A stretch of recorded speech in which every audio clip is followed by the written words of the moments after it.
Hello everyone, आज date है 9 अक्टूबर 2022 और द हिंदू न्यूज एनालिसिस में आपका स्वागत है। इस वीडियो में हम द हिंदू की इम्पोर्टेंट न्यूज़ को एग्जाम के पॉइंट ऑफ व्यू से डिस्कस करेंगे।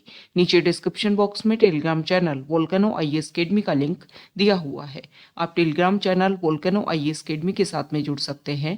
वहाँ पर हर exam means UPSC, state PCS and other exams के पॉइंट ऑफ व्यू से काफ़ी इंपॉर्टेंट इन्फॉर्मेशन आप सभी के साथ में शेयर की जाती है।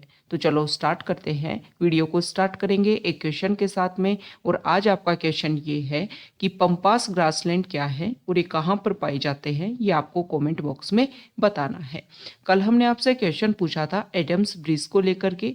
तो एडम्स ब्रिज को अगर हम मैप में व्यू करें, एडम्स ब्रिज जिसको राम सेतु के नाम से भी जानते हैं, और हमारे इंडिया में पंबन आइलैंड जिसको रामेश्वर आइलैंड के नाम से भी जानते हैं, और श्रीलंका में मन्नार आइलैंड, इनके बीच में एक ब्रिज लाइक स्ट्रक्चर के रूप में लोकेटेड है एडम्स ब्रिज। देखो, आप सभी को पता है ये हमारे इंडिया का सर्दर्न पार्ट और ये है श्रीलंका कंट्री। तो अभी प्रेजेंट टाइम में शिप का जो एग्जिस्टिंग रूट है वो ये है कि अगर यहाँ से कोई शिप हमारे इंडिया में एंटर करना चाह रहा है और हमारे ईस्टर्न पोर्ट पर जाना चाह रहा है, तो उसको श्रीलंका के चारों तरफ इस तरीके से चक्कर लगाते हुए ईस्टर्न पोर्ट की तरफ वो जा सकता है। तो इसका एक अल्टरनेट ढूंढने की कोशिश की कि यहाँ से इस एरिया से एडम्स ब्रिज वाले एरिया से हम जो है जो भी हमारी शिप है उनको यहाँ से नेविगेट करवा सकते हैं। लेकिन ये जो रीजन है वो काफ़ी सैलो रीजन है, मतलब जो सी एरिया है वो यहाँ पर ज़्यादा डीप नहीं है। तो यहाँ पर एक स्ट्रक्चर देखने को मिली, और आप सभी को पता है कि रामायण आप सभी ने देखी होगी, उसमें हम सभी ने ये सीखा है कि यहाँ पर भगवान राम ने अपने जो भी उनके असिस्टेंट थे उन सबके साथ में मिल करके यहाँ पर एक ब्रिज का फॉर्मेशन किया था। तो इसका एक अल्टरनेट रूट ढूंढने के लिए प्रेजेंट टाइम में जो एग्जिस्टिंग रूट है, इसका अल्टरनेट रूट ढूंढने के लिए ये पता लगाने की कोशिश की गई कि ये जो ब्रिज है इसका किस तरीके से इसका फॉर्मेशन हुआ, और इसका जो अगर फॉर्मेशन किया भी गया तो कौन से टाइम में फॉर्मेशन किया गया। तो इसको लेकर के नेशनल इंस्टीट्यूट ऑफ ओशनोग्राफी जो है उन्होंने 3 साल का प्रोजेक्ट लिया है। वो अंडर ओशियन ये जो भी एडम्स ब्रिज लाइक स्ट्रक्चर है इसको व्यू करेंगे और इसका एक टाइम पीरियड निकालने की कोशिश करेंगे कि किस टाइम इसका फॉर्मेशन हुआ था। और अगर यहाँ पर कुछ ऐसा एग्जिस्टिंग रूट देखने को मिलता है, कुछ ऐसा पॉइंट देखने को मिलता है कि जिससे जो हमारी शिप हैं उनको यहाँ से नेविगेट करवाया जा सके, तो एक तरीके से प्रेजेंट टाइम में जो एक टाइम और मनी आपका ज़्यादा कंज्यूम हो रहा है उसको एक तरीके से अल्टरनेट करने के लिए और उसको शिफ्ट करने के लिए अनदर वे पर ये सारा प्रोजेक्ट जो है वो इम्प्लीमेंट करने की कोशिश की जा रही है। तो ये एडम्स ब्रिज से रिलेटेड बेसिक फैक्ट्स जो हमारे एग्जाम के पॉइंट ऑफ व्यू से इम्पोर्टेंट है। द हिंदू को अगर हम डिस्कस करें तो फर्स्ट इंपॉर्टेंट न्यूज़ है द हिंदू के फ्रंट पेज पर, और यहाँ पर हमारी जो गवर्नमेंट है उन्होंने डिसीजन लिया है कि जो नोमेडिक कम्युनिटीज़ हैं हमारे इंडिया में, स्पेसिफिक अगर हम बात करें जम्मू एंड कश्मीर वाले रीजन में, गुजर एंड बकरवाल, ये क्या करते हैं, ये यहाँ पर भेड़ और बकरी जो हैं उनको पालते हैं, और उनकी जो भी वूल का जो फॉर्मेशन होता है या वूल का जो भी प्रोसीजर होता है उसके थ्रू अपनी जो भी लाइवलीहुड है उसको अर्न करने की कोशिश करते हैं। तो ये जो ट्राइब हैं, ये जो कम्युनिटी है गुजर एंड बकरवाल, इनमें क्या देखने को मिलता है कि जैसे ही विंटर सीजन आता है ये जो भी हिली रीजन है उससे नीचे जो भी ग्राउंड एरिया है या फिर जो भी एक तरीके से प्लेन एरिया है वहाँ पर आ जाते हैं ताकि विंटर सीजन में आसानी से रह सकें। और जब समर सीजन आता है तो जो भी हिली एरिया है उसके अपर एरियाज पर चले जाते हैं। बेसिक पॉइंट क्या है, क्यों माइग्रेशन देखने को मिलता है, और ये जो माइग्रेशन है जिसको ट्रांस ह्यूमन्स के नाम से जानते हैं।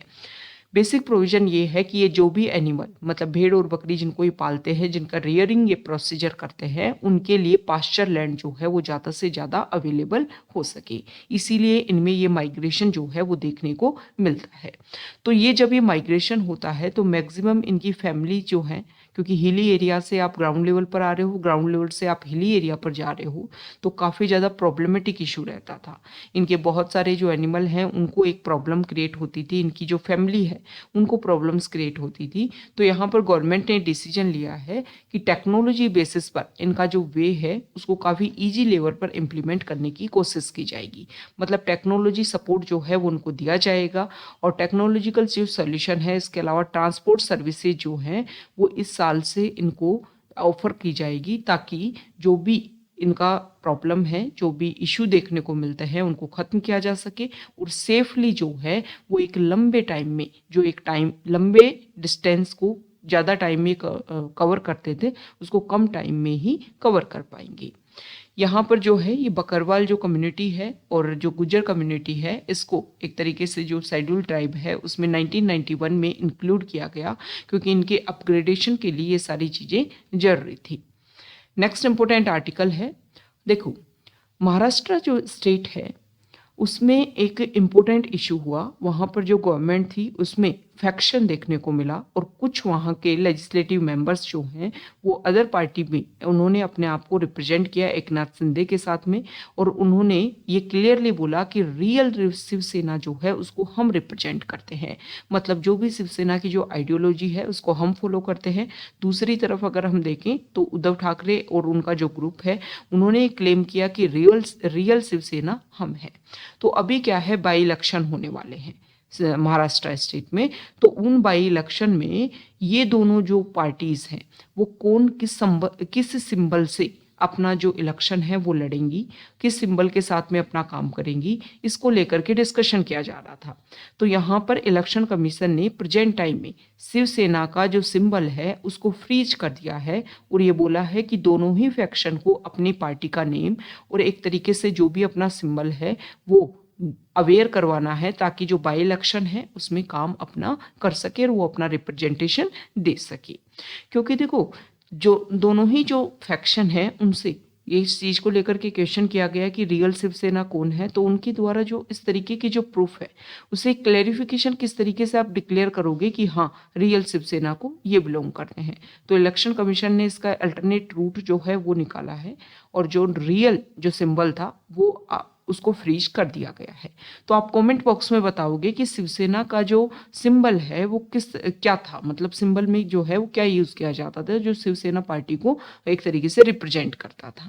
ओके, यहाँ पर जो आर्टिकल है, देखो रशिया का जो आर्टीरियल लिंक है जो क्रीमिया को कनेक्ट करता है वहाँ पर ब्लास्ट देखने को मिला है, जिसकी वजह से ये सारे इशू जो है वो क्रिएट हो रहे हैं। देखो प्रेजेंट टाइम में रशिया और यूक्रेन जो इशू है, जो वॉर है, फेब 2022 से स्टार्ट हुआ था ये वॉर, और प्रेजेंट टाइम में अगर हम देखें तो अदर लेवल पर इसका जो हायर लेवल जो है वो हायर लेवल जो है वो देखने को मिल रहा है।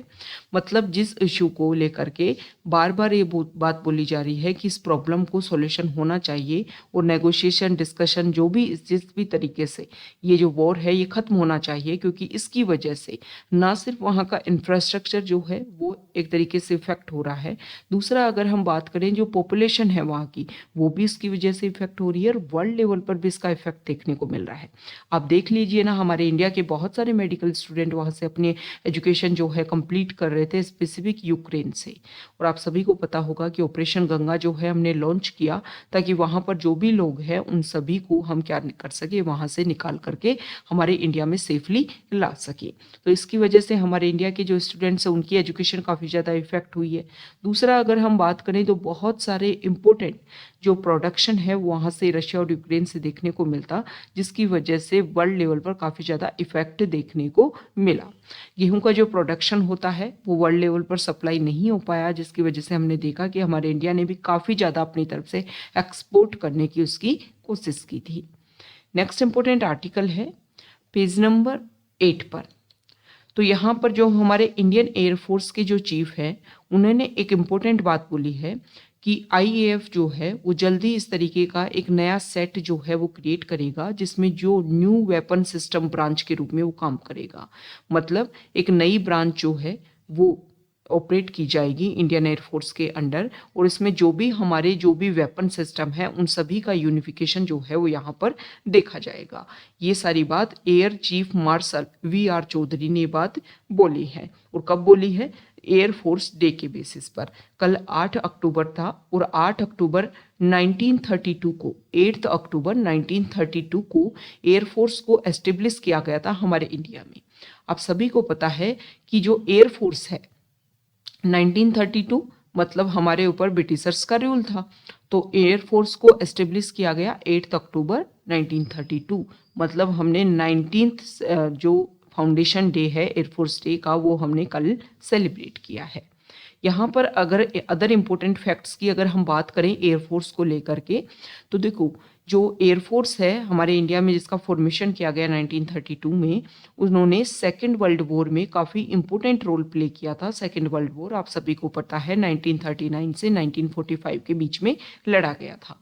तो इसमें जो इंडिया की एयरफोर्स थी उसने काफ़ी इंपॉर्टेंट रोल प्ले किया। इसीलिए 1945 में जो एयरफोर्स है जिसको रॉयल एयरफोर्स का डेजिग्नेशन जो है दिया गया। लेकिन 1950 में जब इंडिया जो है वो एक रिपब्लिक कंट्री के रूप में सामने आया, तो रॉयल जो वर्ड है इसको हटा दिया गया और इंडियन एयरफोर्स के नाम से इसको कन्वर्ट कर दिया गया। ओके, तो ये तो हमने डिस्कस किया कि किस तरीके से फाउंडेशन रखी गई एयरफोर्स की। अब बात कर लेते हैं कि इसका जो मोटो है एयरफोर्स का वो क्या है। तो मोटो की अगर हम बात करें तो मोटो है touch the sky with glory. Okay, और ये जो मोटो है इसको लिया गया है जो भागवत गीता जो है उसके 11th चैप्टर से। ये इंपॉर्टेंट फैक्ट है, ध्यान रखना है आपको। देखो हमारे जो प्रेसिडेंट होते हैं वो एयरफोर्स के सुप्रीम कमांडर होते हैं। ये तो आप सभी को पता होगा कि जो हमारे ट्राई सर्विसेज के जो सुप्रीम कमांडर की अगर हम बात करें तो हमारे प्रेसिडेंट होते हैं। कुछ इंपॉर्टेंट ऑपरेशंस में इंपॉर्टेंट रोल प्ले किया है हमारी एयरफोर्स ने। उनकी अगर हम बात करें तो पाकिस्तान और चाइना के खिलाफ में बहुत सारे वॉर हमने देखे हैं।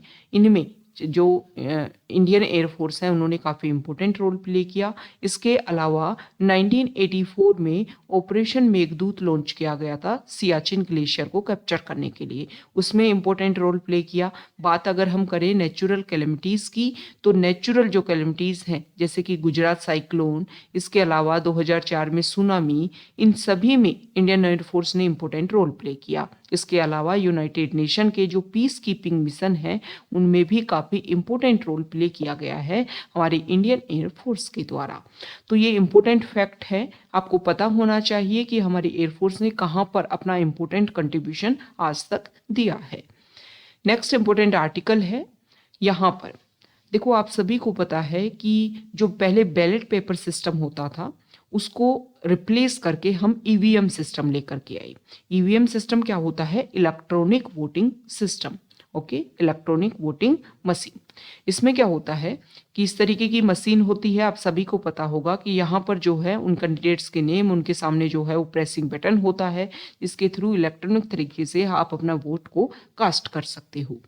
लेकिन पहले जब बैलेट पेपर था तो उसमें हमेशा एक प्रॉब्लम रहती थी कि जो भी बैलेट पेपर जो है उनको कैप्चर कर लिया जाता था या इस तरीके के इशू देखने को मिलते थे। करप्शन जो है वो पोलिंग सिस्टम में था, तो इसको ख़त्म करने के लिए ईवीएम सिस्टम लेकर के आया गया। और ईवीएम सिस्टम जो है इसने काफ़ी ज़्यादा इंपॉर्टेंट रोल भी प्ले किया, काफ़ी अच्छा इसका जो रिजल्ट है वो भी देखने को मिला। लेकिन फिर ईवीएम मशीन को लेकर के भी ये बोला गया कि इसको हाईजैक जो है, मतलब इसको एक तरीके से हैक कर लिया जाता है, हाईजैक नहीं सॉरी हैक कर लिया जाता है, जिसकी वजह से जो भी पर्सन किसी को भी वोट देना चाहे लेकिन स्पेसिफिक कोई पार्टी को अगर हैक करके किसी एक पार्टी को वोट दिलवाने हैं तो दिलवाया जा सकता है। तो इसी को ये जो हैक जो इशू सामने आने लगा और हमने देखा कि बहुत सारी जो पार्टीज़ है उन्होंने इसके खिलाफ में अपने इंपॉर्टेंट बातें भी रखी थी। तो इसी का अल्टरनेट फिर ढूंढा गया कि ईवीएम मशीन जो है उसको वीवीपैट से जोड़ दिया जाए। वीवीपैट क्या है? Voter verifiable paper audit trial. Okay, इसमें क्या होता है कि आपने मान लो यहाँ पर सेकंड नंबर पर कैंडिडेट है उसको वोट दिया, तो यहाँ पर वीवीपैट जो मशीन है वो इस तरीके से लगी होती है। उसकी स्क्रीन पे यहाँ पर आपको कैंडिडेट का नेम, उसका जो सिंबल है, उसका कौन सा सीरीज नंबर है ये आपको शो होगा 7 सेकंड के लिए। ओके, तो यहाँ पर एक पिटीशन डाली गई है। पिटीशन में ये बोला गया है कि जो डिसेबल्ड पर्सन है उनको, जो विजुअली चैलेंज्ड हैं, जिनको दिखने में प्रॉब्लम है, तो वो यहाँ पर कैसे देखेंगे, वो कैसे अश्योर कर पाएंगे कि उन्होंने किसको वोट दिया है। तो यहाँ पर बोला गया है, सुप्रीम कोर्ट में एक पिटीशन डाली गई है और पिटिशनर ने ये बात बोली है कि ऑडियो जो है वो भी यहाँ पर प्रोसीजर होना चाहिए कि हेडफोन के थ्रू जो है वो सुन पाए कि उन्होंने किसको वोट दिया है और उसी को वोट वो कास्ट हो पाया है या नहीं हो पाया है। अब सुप्रीम कोर्ट जो है इसके ऊपर डिस्कशन करेगी, सुप्रीम कोर्ट इसमें क्या रिजल्ट देगी वो हमारे लिए इम्पोर्टेंट है। ओके, नेक्स्ट यहाँ पर जो आर्टिकल है, देखो अभी जो ओपेक प्लस जो कंट्रीज़ हैं उन्होंने डिसीजन लिया था कि जो भी वो प्रोडक्शन कर रहे हैं ऑयल का उसको एक तरीके से कट करेंगे। तो यहाँ पर हमारे इंडिया के जो मिनिस्टर हैं हरदीप सिंह पुरी, उन्होंने इम्पोर्टेंट बात बोली है, petroleum and natural gas minister, कि इंडिया जो है वो जो भी अपने इंडिया में जो एक कनेक्टिविटी होती है या फिर जो भी इन प्रोडक्ट्स हैं इनकी अवेलेबिलिटी जो है वो हम आसानी से जो है वो डिटरमाइन कर लेंगे। नेक्स्ट इंपॉर्टेंट आर्टिकल है पेज नंबर 10 पर। देखो कुछ टाइम पहले हमने एक इशू देखा था और इशू में हमने ये देखा था कि जो मनरेगा जो स्कीम है उसमें एक अल्टरनेट हमारी जो सेंट्रल गवर्नमेंट है वो लेकर के आई थी कि जो भी जहाँ पर भी मनरेगा साइट है वहाँ पर हमें क्या करना होगा कि उसका हमें एक अल्टरनेट ढूंढना होगा। मतलब आप जो है अपने मोबाइल फ़ोन के थ्रू जो है वो अपनी अटेंडेंस जो है वो दर्ज करवाएंगे अपने वर्किंग प्लेस पे जा कर के। तो इसमें क्या इशू हुआ था, इसमें बहुत बड़ी इशू ये देखने को मिली थी कि बहुत सारे हमारे इंडिया में ऐसे एरिया भी हैं जहाँ पर अभी भी प्रेजेंट टाइम में मोबाइल कनेक्टिविटी नहीं देखी जाती है।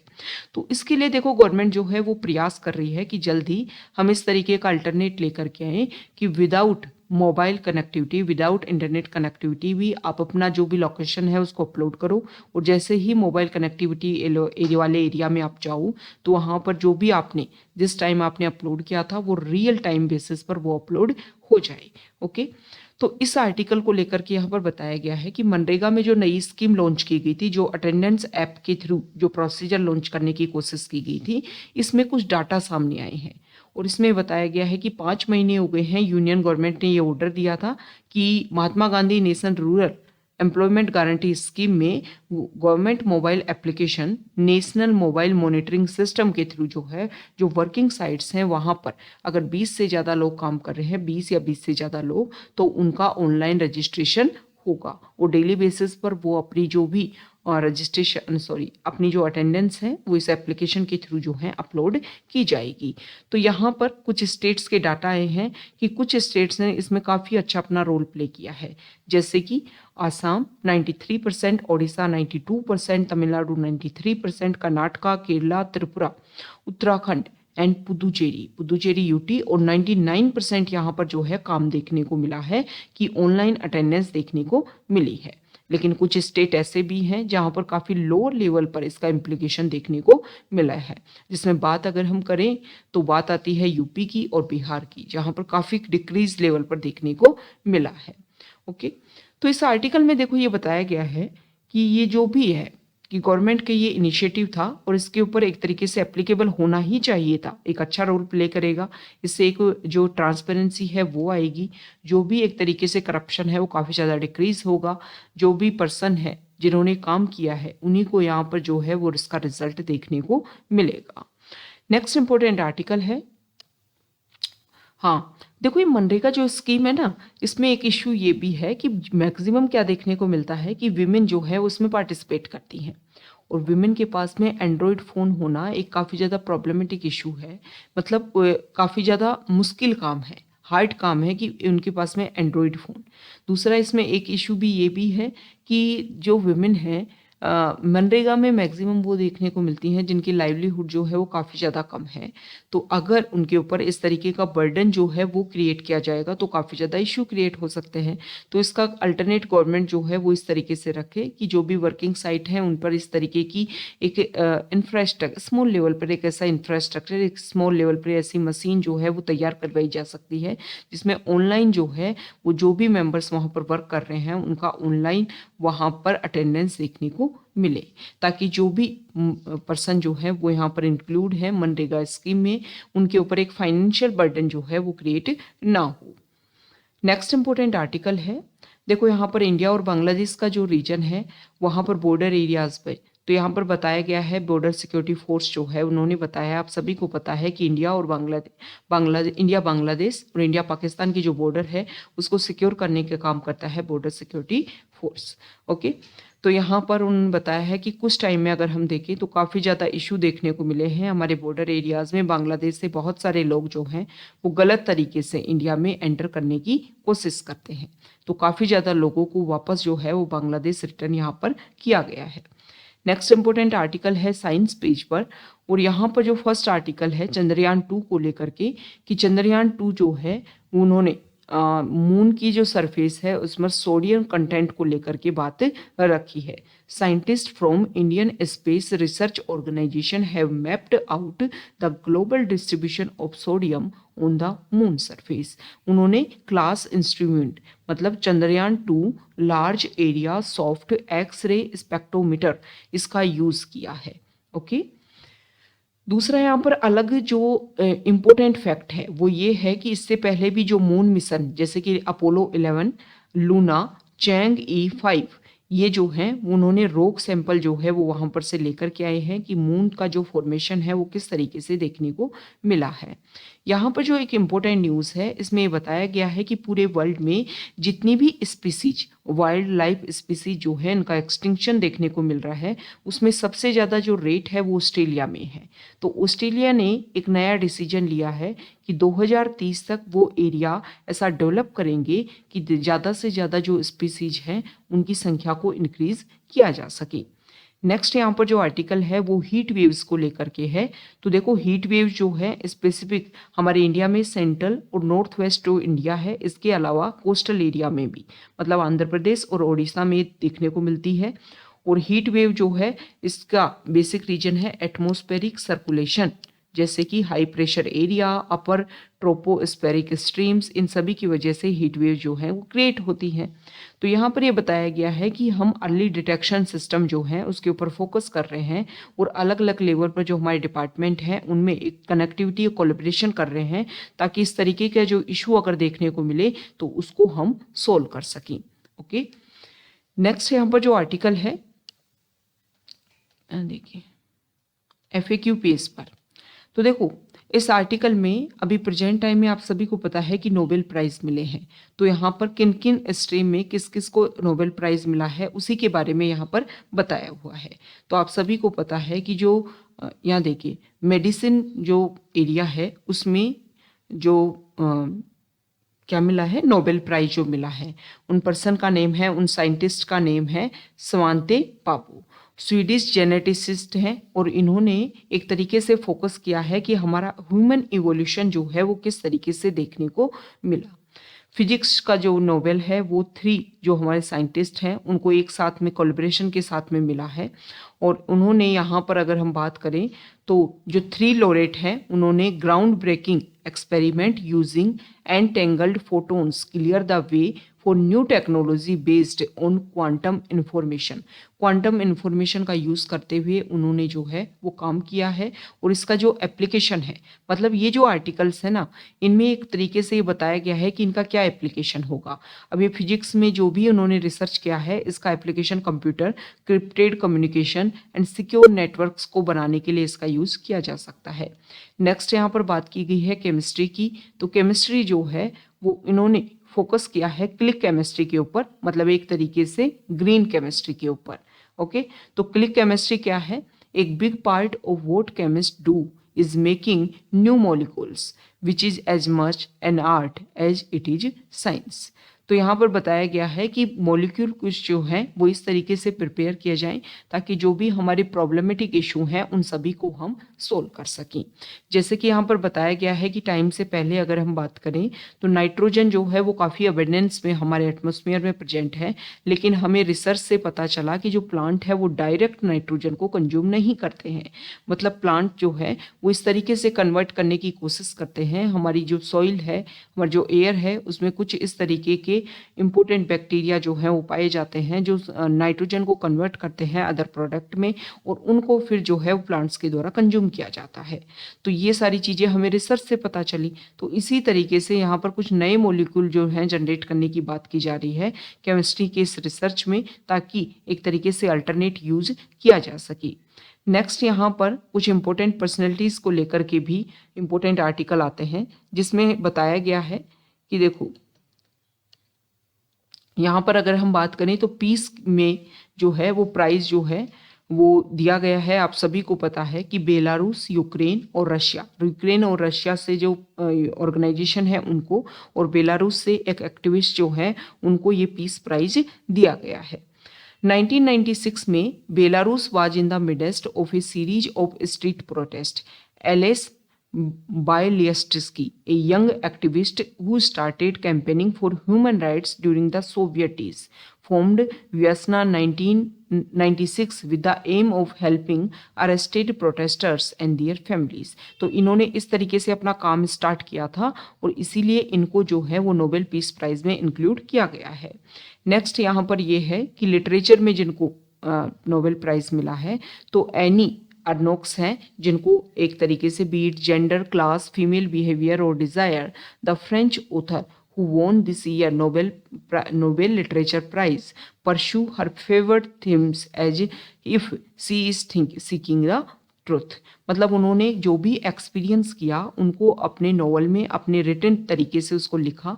इससे ये पता चलता है कि फ्रांस की जो मॉडर्न कम्युनिटी है, मॉडर्न सोसाइटी जो है वो किस तरीके से अपने आप को डेवलप कर रही है. ओके तो ये आज का हमारा द हिंदू न्यूज़पेपर का डिस्कशन था. तो ये अगर आप यहाँ तक आए हैं, वीडियो आपको अच्छा लगा है तो प्लीज़ वीडियो को लाइक कीजिए, शेयर कीजिए और चैनल को सब्सक्राइब कीजिए. आप सभी के साथ में एक इम्पोर्टेंट इन्फॉर्मेशन हम डिस्कस कर लेते हैं. आप सभी को पता है हमने मेंटरशिप प्रोग्राम लॉन्च किया था 2023 के लिए इंटीग्रेटेड फॉर्म में. प्रीलिम्स और मेंस की आपको यहाँ पर डेली बेसिस पर टारगेट दे करके आपका जो कंप्लीट कोर्स है उसको करवाने की कोशिश की जाती है और आपको करंट अफेयर्स और जो स्टैटिक पार्ट है उसको रेगुलर बेसिस पर एक तरीके से इंटीग्रेटेड तरीके से इसको रेगुलर किया जा रहा है. अब जो है हम सेकंड बैच लेकर के आ रहे हैं मेंटरशिप प्रोग्राम का. इसमें 2023 प्रीलिम्स जो है इसको लेकर के स्पेसिफिक टारगेट किया जाएगा. इसमें क्या करेंगे, आपको 3000 प्लस जो है वो क्वेश्चन प्रैक्टिस करवाई जाएगी. आपका जो करंट अफेयर्स पार्ट है प्लस अगर आपकी बात करें आपका जो स्टैटिक पार्ट है, इन दोनों को यहाँ पर कवर करवाया जाएगा. करंट अफेयर में आपका 1.5 ईयर मतलब लगभग 1.5 साल का जो करंट अफेयर है वो आपका यहाँ पर कवर करवाया जाएगा. साथ ही साथ में 3000 प्लस जो क्वेश्चन प्रैक्टिस है वो करवाई जाएगी. जितनी ज़्यादा आप क्वेश्चन प्रैक्टिस करोगे उतनी ज़्यादा आपकी एलिमिनेशन जो पावर है वो ज़्यादा इंक्रीज होगी. देखो हम देखते हैं कि बहुत सारे जो टॉपर हैं एक बात बोलते हैं कि एलिमिनेट करके हमने सॉल्व कर दिया. एलिमिनेट करना कोई एक वो नहीं है कि ऐसे सीखा और आपको आ गया. वो चीज़ें जो हैं वो प्रैक्टिस से आती हैं. प्रैक्टिस से आपको बहुत सारे फैक्ट्स जो हैं वो याद होते हैं. वो सारे इंटरलिंक करके जो है वो एलिमिनेशन मेथड को आप यूज़ कर पाते हैं. और वो कब हो पाएगा, जब ज़्यादा से ज़्यादा आप क्वेश्चन प्रैक्टिस करोगे. तो ये जो हमारा नया इनिशिएटिव है जिसमें सिर्फ और सिर्फ हम 2023 का जो प्रीलिम्स है उसको टारगेट करेंगे, तो आप इसको ज्वाइन कर सकते हो. जल्दी हम इसको लॉन्च करने वाले हैं. जो भी प्रोसीजर है, जो भी फी है, वो इसकी जो है वो सारा प्रोसीजर, सारा जो भी इंपॉर्टेंट जो फैक्ट्स हैं वो आपको टेलीग्राम चैनल पर अवेलेबल करवाई दिए जाएंगे. जो हमारे नेक्स्ट वीडियोस हैं उनमें आपको इससे रिलेटेड बेसिक इन्फॉर्मेशन जो है वो अवेलेबल करवाई दी जाएगी. तो अगर आप इंटरेस्टेड हैं इस प्रोग्राम में तो आप कमेंट बॉक्स में यस लिख करके आप अपना अश्योरेंस जो है वो दे सकते हैं. Okay, thank you.